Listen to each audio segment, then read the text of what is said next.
Oi, eu me chamo Marida Conceição Moraes e eu venho compartilhar como que ocorreu o processo de aprendizagem durante a especialização que cursei na Universidade Federal do Tocantins, que foi a pós-graduação em Gestão Estratégica da Inovação e Política de Ciência e Tecnologia, que foi uma ofertada a graduados das mais diversas áreas, cuja seleção ocorreu por análise curricular e foi uma pós administrada pelo Núcleo de Pesquisa e Extensão, especificamente pela OPAGE, que é o Observatório de Pesquisas Aplicadas ao Jornalismo e ao Ensino.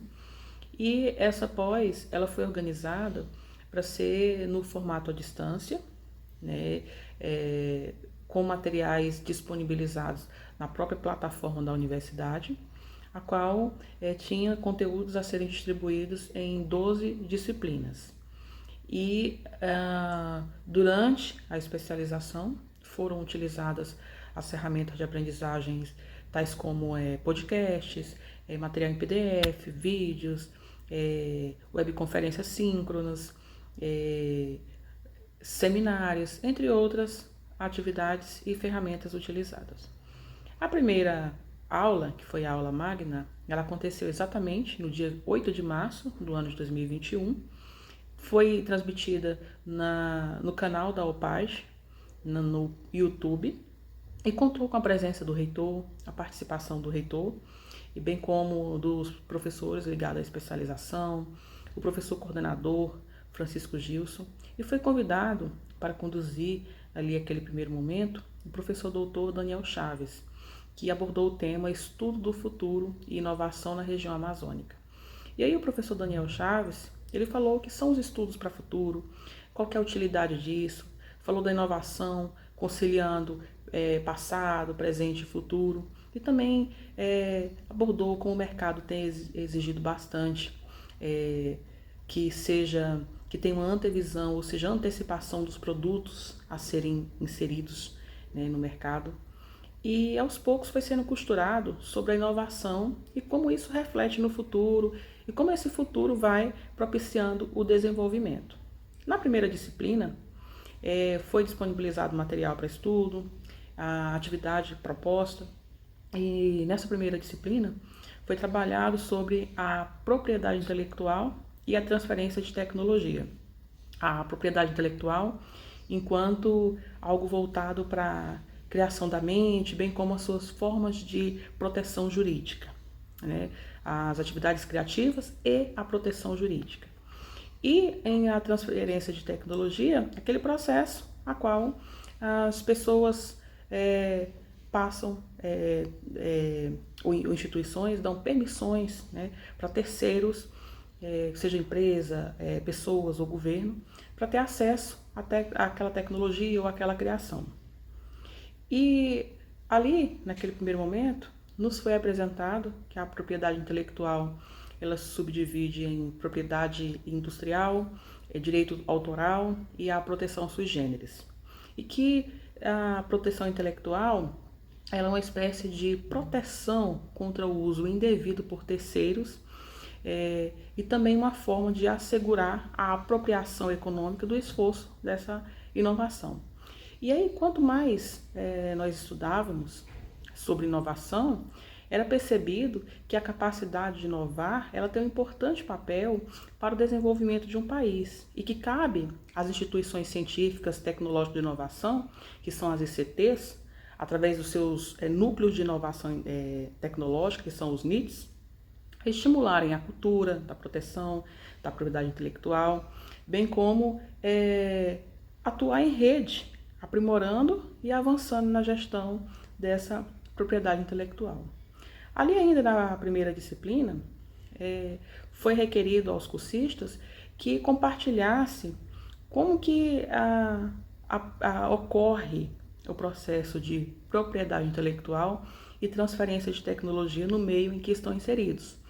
E eu, enquanto cursista, apresentei que eu não me encontro inserida em um espaço que explora assim, de maneira explícita a propriedade intelectual, mas que esse meio em que estou inserida tem contribuído para a popularização da ciência através do incentivo ao conhecimento científico e estímulo ao empreendedorismo e inovação. Isso porque eu estou inserida em uma unidade educacional pública que oferta ensino fundamental. E aí fomos seguindo. Na segunda disciplina ainda tratamos também de propriedade intelectual e transferência de tecnologia, bem como as possíveis relações com a prospecção tecnológica, bem como para a gente poder entender a importância e os conceitos de gestão da inovação. E aí foi possível refletir que no passado já era um grande obstáculo propor melhoramento, seja para bens, produtos, serviços, mas que na atualidade isso tem se tornado aí um processo ainda mais minucioso, porque necessita da observância de vários aspectos, né? Como por exemplo, o impacto econômico, a importância para o futuro, a relevância da implementação desse serviço, produto.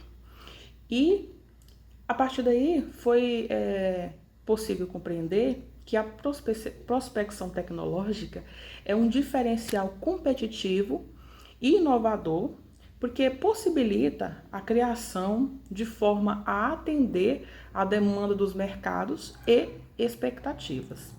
E aí, ainda sobre a transferência de tecnologia e a interação entre universidade e empresa, foi enfatizado que é importante a celebração de contratos de transferência de tecnologia e contratos de licenciamento entre as instituições, né, fazendo essa transferência de tecnologia.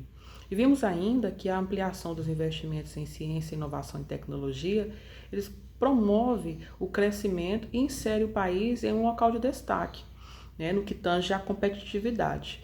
Mas que o Brasil, ele ainda depende de grandes incentivos, né, porque ultimamente tem sofrido significativos cortes orçamentários e do governo federal, e isso pode refletir nos anos posteriores. E ainda também foi explanado sobre a necessidade de consolidar uma sociedade organizada para a tomada de decisões, com políticas que beneficiem de fato a todos, mas que para tal requer a participação de um conjunto mais diverso e abrangente, que envolva vários atores, né, nesse processo de elaboração das políticas públicas, porque afinal as ações elas são financiadas pelo governo e não podem privilegiar apenas uma minoria, mas deve de fato ser voltado para uma parcela relevante de pessoas. E essas decisões e construção dessas políticas públicas, elas, embora não sejam tomadas coletivamente, elas devem partir dos respectivos representantes da sociedade e atender aos anseios sociais. E ainda também foi estudado, nas semanas posteriores, lá na terceira disciplina, sobre inovação, empreendedorismo, startup. E aqui, nessa abordagem, o objetivo era tornar compreensível que a inovação é que apresenta soluções e que a partir dessas soluções é que surgem empresas novas, com novas modalidades de negócios, e a evolução, ela ali vai, a evolução tecnológica, ela vai acontecendo. E ainda durante essa discussão, tivemos a reflexão sobre a diferença entre inovação e a invenção, sendo que a invenção refere-se a algo inexistente, ou seja, algo novo, enquanto que a inovação é uma espécie de melhoramento de algo que já existe e que, além de ser apropriado pelas pessoas, vai gerar um valor para a sociedade. E aí, na quarta disciplina, que foi o conteúdo foi sendo abordado nas semanas posteriores. Na semana seguinte, foi tratado sobre a definição de ciência, bem como foi feita a exploração da sua ligação com a inovação. E ainda nessa disciplina também foi estudado sobre a metodologia da pesquisa científica, a qual foi apresentada aos cursistas os estudos de caso. E nessa quinta disciplina, que já foi a posterior, né, foi requerido que o cursista apresentasse um caso, a qual eu apresentei o caso de empreendedorismo de uma pamonharia, que assim como outros estabelecimentos, teve grandes obstáculos, mas cresceu e se estabeleceu devido principalmente às habilidades empreendedoras e também a estratégia de inovação, que envolveu o incremento de sabores, ampliação da oferta de produtos, investimento em marketing, inovação na forma de venda dos produtos, contemplando a entrega delivery. E essa empresa, ela tornou-se benéfica não apenas para a sua criadora, mas também para o Estado, visto que além de ter agregado valor econômico e contribuir para a geração de emprego, e também contribuindo para a renda, fomentou a construção da cultura da cidade. Isso porque a pamonharia, atualmente já faz parte da história da cidade.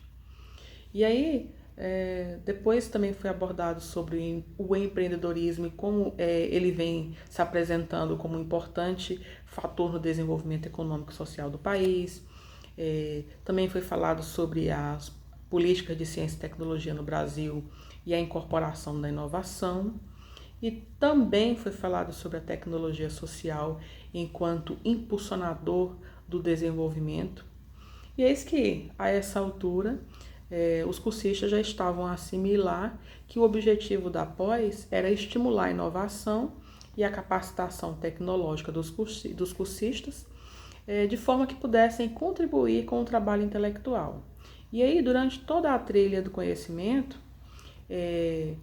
foi visto que o Brasil ele precisa aumentar significativamente investimento em ciência e inovação e fortalecer a chamada tríplice hélice, que conecta empresa, universidade e governo, de forma a permitir que a transferência de conhecimento científico seja realizada e também que possa promover inovações que efetivamente atendam às demandas da sociedade. E durante o desenvolvimento da pós-graduação, houveram várias atividades propostas aos cursistas, inclusive uma atividade que foi o Seminário Internacional, que tratou-se de uma grande evolução acadêmica, a qual cada cursista pesquisou, estudou bastante e deu o seu máximo para compartilhar conhecimento acerca das diversas formas de manifestação da inovação e que apresentaram ferramentas tecnológicas de significativa relevância. E foi uma experiência enriquecedora, né? Porque promoveu a ampliação de conhecimento através do compartilhamento de artigo, né? Uma vez que cada cursista apresentou o seu artigo. Outro destaque também, esse foi particular, né? Foi o que eu consegui o ingresso em um estágio oferecido pelo Ministério Público do Tocantins e graças a estar vinculada a essa pós-graduação. E nesse estágio eu tive a oportunidade de conhecer outras dimensões da inovação, que está relacionada a soluções inovadoras a serem implementadas no âmbito organizacional. Pois no estágio eu tive a oportunidade de conhecer e aprofundar sobre a gestão por processos, a qual, após um minucioso estudo, eu posso afirmar tratar-se de uma importante ferramenta para o desenvolvimento de uma empresa, porque ela possibilita, de forma estratégica, alcançar resultados consistentes em relação aos objetivos estratégicos da instituição e, consequentemente, melhorar o desempenho organizacional. Enfim, a pós-graduação ofertada pela Universidade Federal do Tocantins, ela teve o valoroso papel de ampliar a discussão sobre inovação e, principalmente, mostrar a nós, cursistas, acadêmicos, que podemos fazer a diferença, seja na iniciativa privada, no meio governamental, e que somos capazes de apresentar resolução de problemas e propor a criação de produtos e serviços. E aí, claro, considerando que somos integrantes do serviço público, que nós possamos propor iniciativas que de fato promovam a inovação nesses espaços, seja na gestão da informação, no atendimento ao cidadão, na simplificação e modernização dos processos, no planejamento e desenvolvimento organizacional, enfim. Foi uma pós-graduação que teve uma excelente contribuição para que a inovação seja fomentada.